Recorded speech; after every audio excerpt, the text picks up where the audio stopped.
ஒரு மிகச்சிறந்த மனிதர், மண்ணுக்கும் மக்களுக்கும் அறக்கட்டளையை உருவாக்கி பல நல்ல விஷயங்களை தொடர்ந்து செய்து கொண்டிருக்கக்கூடியவர். இன்றைக்கு படத்தை வாழ்த்தி படக்குழுவை வாழ்த்துவதற்காக வருகை தந்திருக்கக்கூடிய நடிகர் சௌந்தரராஜன் அவர்களை பேசுமாறு அன்புடன் அழைக்கிறோம்.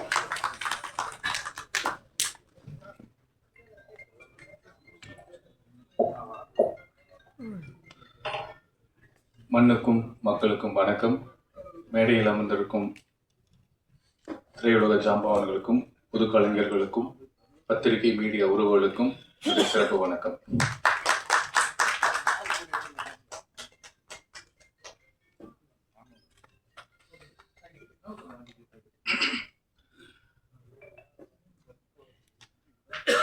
இந்த இசை வெளியீட்டு விழாவுக்கு என்னை அழைத்த என்னோட பிஆர்ஓ சதீஷ், சுந்தர் அண்ணன் அண்ட் என்னோட செல்லக்குட்டின்னு தான் சொல்லுவேன், சுரேஷ் அண்ட் தர்மா, அவங்க தான் என்னை கூப்பிட்டாங்க. எனக்கு இந்த படத்தை பற்றி எதுவுமே தெரியாது. அதுக்கப்புறம் இந்த படத்தோட ஹீரோ எனக்கு கால் பண்ணார். அவர் எனக்கு ஒரு வருஷத்துக்கு முன்னாடி இந்த மனநிலை பாதிக்கப்பட்டவங்க, உடல்நிலை பாதிக்கப்பட்டவங்களுடைய ஒரு நிகழ்வில் நான் வாலண்டியராக ஒர்க் பண்ணிட்டேன். அவரும் ஒரு வாலண்டியராக வந்திருந்தார். 2 நாள் 3 நாள் அங்கே தங்கி அவங்களுக்கு நாங்கள் அவங்கள ஹாப்பியாக வச்சுப்போம், அவங்களுடைய திறமைகளை வெளிக்கொண்டு வரதுக்கு ஒரு காம்படிஷன் மாதிரி வச்சு இதெல்லாம் பண்ணும்போது அங்கே பழக்கமானோம். தினேஷ் இன்னைக்கு ஒரு மிரட்டலான ஒரு ஹீரோவாக பார்க்குறேன், சந்தோஷமாக இருக்குது. அண்ணன் சொன்ன மாதிரி, பேரரசன் சொன்ன மாதிரி இந்த பெட்ரூம் சீன் சூப்பருங்க. இல்லை உண்மையிலேயே அதான் எல்லாருக்குமே எல்லாரும் கடந்து வந்திருப்பாங்க, காதல் செய்தவர்கள் கடந்து வந்திருக்கணும் அது இல்லையா? அது மாதிரி அது ரொம்ப நல்லா பண்ணி கல்யாணத்தை பண்ணிட்டு எப்படி தயங்குவாங்க மாஸ்டர்? ஓகே, அதனால ரொம்ப ரொம்ப நல்லா பண்ணியிருந்தீங்க. மியூசிக்கை பற்றி பேசணும்னு மாஸ்டர் பேசிட்டாரு, ஹீரோ பற்றி பேசணும்னு நினச்சேன், டைரக்டர் பேரஸ் சார் பேசிட்டாரு, கேமராமேனை பற்றி பேசணும்னு நினச்சேன், இன்னொருத்தர் பேசிட்டாரு. எல்லாரும் பேசணும்னு நினைச்சது, நான் பேசணும்னு நினைச்சது அவங்க பேசுனதுனால அதை எல்லாத்தையுமே நான் வழிமொழிகிறேன்.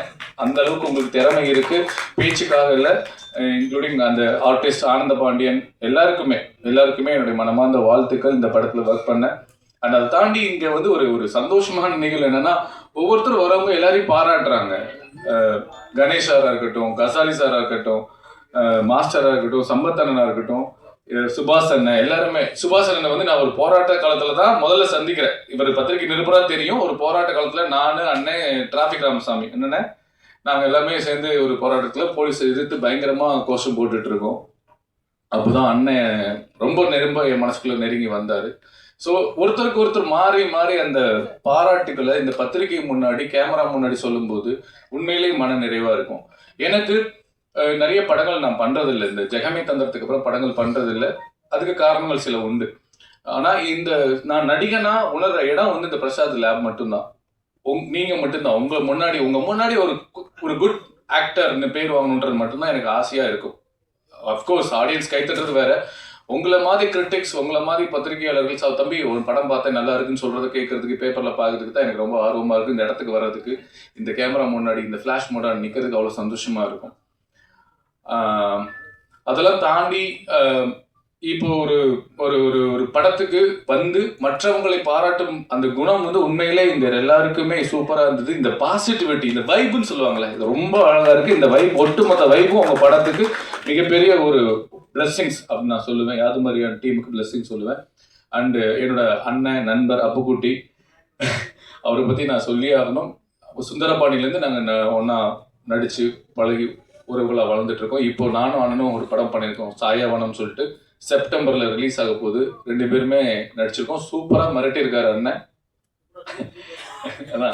அதனால அண்ணன் எவ்வளவோ கஷ்டம் இருந்தா கூட நிறைய புதுமுக இயக்குனர்களுக்கும் புதுமுக நடிகர்களுக்கும் ஒரு பெரிய பிரிட்ஜா இருந்து, ஒரு பாலமா இருந்து அவர் நிறைய படங்கள் நடிச்சு கொடுத்திருக்காரு. உண்மையிலே ஹேட்ஸ் ஆஃப் டு யூ அண்ணன்.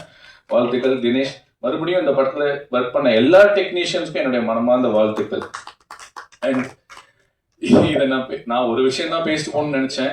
ஆனா மாஸ்டரும் இன்னொருத்தரும் யாரோ பேசினவங்க அரசியலை பத்தி பேசுனதுனால நான் ஒரு விஷயம் பேசுறேன். விஜய் அண்ணா, எகைன் இந்த படம் எப்படி எனக்கு தெரிய வந்துச்சு அப்படின்னா, இதுக்கப்புறம் நான் தேடி பார்க்கும்போது இந்த போஸ்டர் தான் பார்த்தேன்.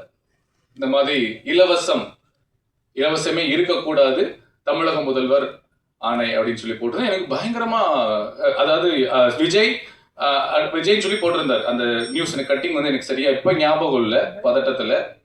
இலவசம் இருக்கக்கூடாது, தலைவர் விஜய், தமிழக முதல்வர் விஜய் அப்படின்னு போட்டிருந்தது. வாவ், நான் பார்த்தேன், வாவ் சூப்பர் அப்படின்ட்டு நான் உடனே ட்வீட் பண்ண போனேன். அப்புறம் பார்த்தேன் என்னடா அப்படின்னு கீழே பார்த்தா தமிழக முதல் ஒருவேளை கீழே வந்து நான் 26 போட்டு இருந்துச்சு. ஆஹா, இது என்ன ஏதோ ஒரு தப்பா இருக்கே, நம்ம ட்வீட் பண்ணக்கூடாதுன்னு சொல்லிட்டு பின் வாங்கிட்டேன். அப்புறம் அதுதான் விஷயம், இந்த படத்தை உலகம் முழுக்க கொண்டு போய் சேர்ந்தது. ஏன்னா தளபதி விஜய் என்பது வெறும் பெயர் அல்ல, 1 கோடி தமிழ்நாட்டில் இருக்கக்கூடிய 1 கோடி மக்களின் உயிர். அதுல நானும் ஒருத்தன். நான் மிகைப்படுத்தி பேசல, நான் 50 படங்கள் நடிச்சிட்டேன், தமிழ் மலையாளம் தெலுங்கு 3ல. ஆனா எனக்கு சௌந்தரராஜா இப்படி ஒரு நல்ல நடிகன், நல்ல மனுஷன் அப்படின்னு சொன்னது விஜய் அண்ணா பேசினதுக்கு அப்புறம் தான் எனக்கு இவ்வளவு பெரிய வெளிச்சம் கிடைச்சது. என் பெயருக்கு உயிர் கொடுத்தது தளபதி விஜய் அண்ணா. அதனால நான் அவரை பத்தி நான் சொல்ல வரல, அவரோட பழகினதுனால சொல்றேன். நான் இப்போ இந்த 2 வருஷமா தமிழ்நாடு ஃபுல்லா இல்லாம உலக நாடுகள் ஃபுல்லா நான் சுத்திக்கிட்டு இருக்கேன். தமிழகர் மட்டும் இல்லாம உலக தமிழர்கள் மனதில் ஃபுல்லாவே விஜய் அண்ணா வாழ்ந்துட்டு இருக்காரு. இன்னும் அடுத்த 2026 மாஸ்டர் நம்பிக்கையில இல்ல மாஸ்டர், உறுதி.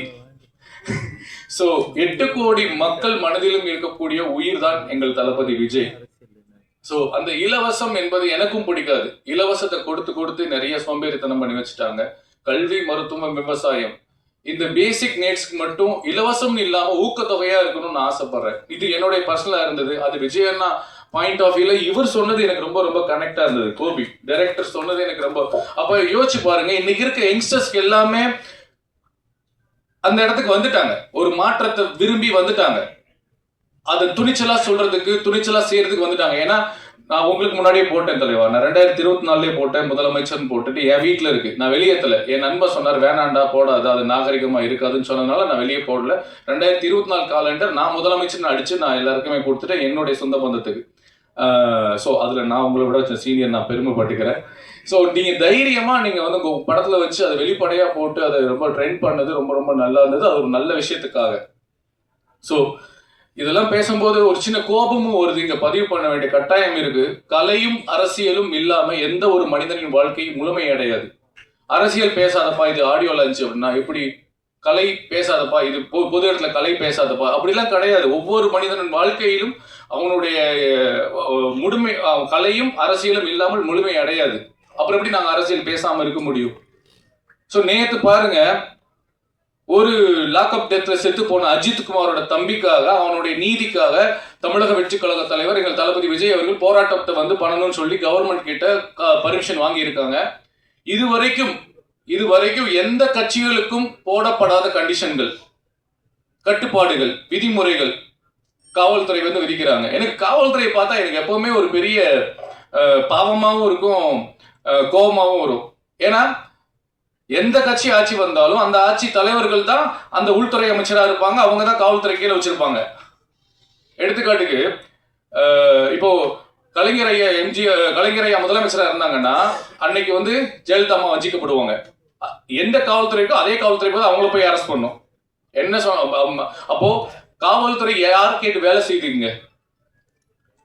காவல்துறைக்கு என்ன நேர்மை இருக்கு இங்க இருக்கிறது நான் கேக்குறேன்.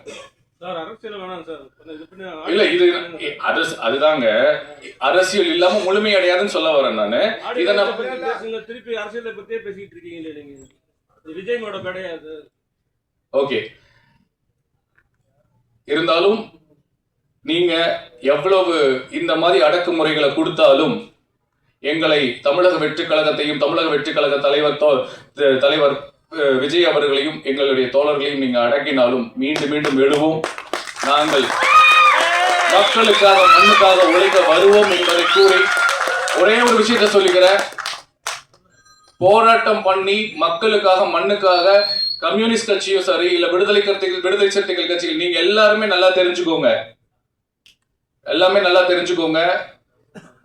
நீங்களும் எங்களோடு சேர்ந்து கைகோர்த்து வந்தால் ஒரு மிகப்பெரிய நல்ல மாற்றத்தை, தமிழ்நாட்டுக்கான மாற்றத்தை எங்கள் தலைவர் தமிழக வெற்றி கழக தலைவர் தளபதி விஜய் கொடுப்பார் என்று தாழ்மையாக கேட்டுக்கொண்டு வாய்ப்புக்கு நன்றி கூறி விடைபெறுகிறேன். நல்லதையே நினைப்போம், நல்லதையே விதைப்போம், நல்லதே நடக்கும். நன்றி, வணக்கம்.